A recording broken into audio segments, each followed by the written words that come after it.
So as a kid, I was taken away to school as a 12-year-old.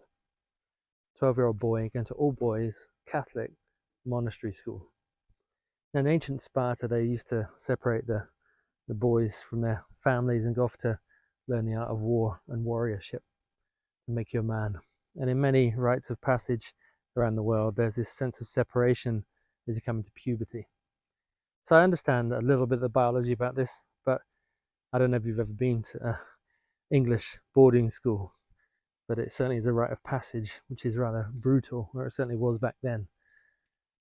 So you're separated from your family, that's the first thing, first trauma. So you got this family safety net and holding space, and suddenly you're out in the barbaric realm of other boys, a bit like Lord of the Flies, everyone kind of fighting, literally bullying for dominance. Who's the alpha male?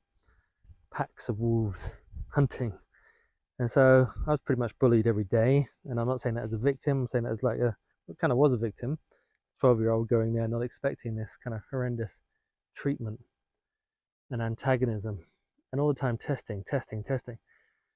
And there's no safety net, there's no mum and dad to fall back on, there's none of my sisters there, none of my friends from home who I can rely upon and speak with and share with. So this sense of isolation was huge.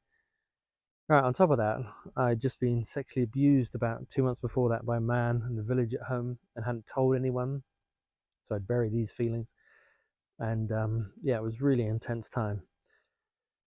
So I'm at school, being bullied, away from home, having been sexually abused, not told anyone, in a state of puberty, which is emotional chaos anyway.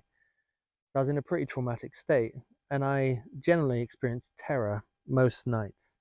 You know, this sense of terror, overwhelm, fear, in isolation, aloneness, no one to talk to, no one to confide in, no one to share with, no way to release this.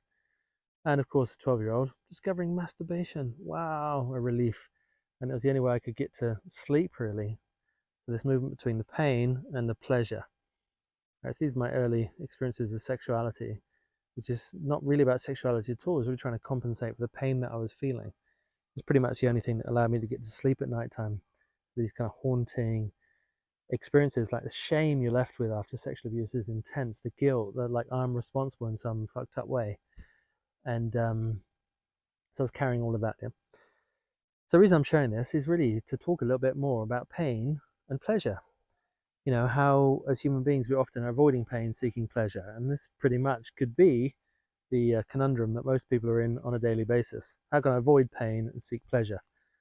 So eat food, watch porn, go out, go to theatre, all sorts of different things. You know, avoiding pain, seeking pleasure. And at a certain point, recognizing that this is not fulfilling. You know, this is a compensatory activity. Now, as a 12-year-old, I wasn't emotionally educated. I wasn't resourced in terms of communication. I wasn't skilled in the ways of processing, healing, catharsis.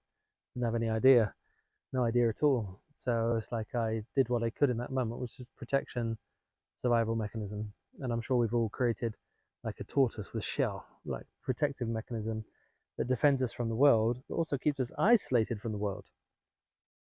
So I was living with this protective mechanism, you know, seeking short moments of pleasure, avoiding pain, and in this hostile environment at school, getting bullied every day, isolated away from family. Poor me. And that's pretty much how I felt for a lot of it, actually. Seeking sympathy, seeking, you know, love through sulking, you know, all sorts of strategies and mechanisms. Anyway, as I move through my life experience, I have learned and learned along the way to be more emotionally educated with myself.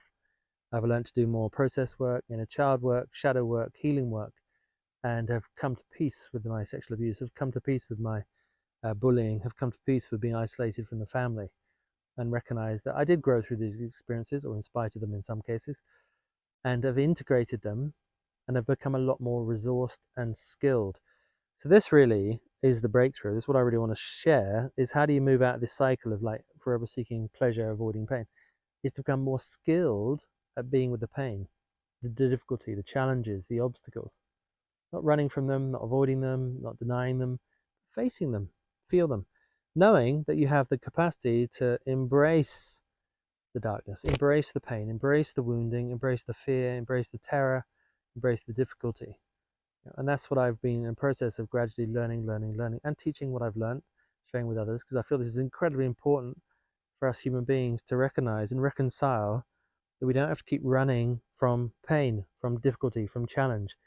We have to get skillful at facing it, get resourced, emotionally resourced, energy resourced. Find good friends around us, find good teachers around us, good mentors around us, good examples around us of emotionally healthy, educated, intelligent people. Emotional intelligence to communicate emotion, to process energy in motion, to process fear, grief, suffering, and joy, and beauty, and all the other emotions that move through us. Learning how to live, really. So this has been a large part of my education in the last, I don't know, 20, 30 years, is how to integrate, process, heal, resource, reconnect.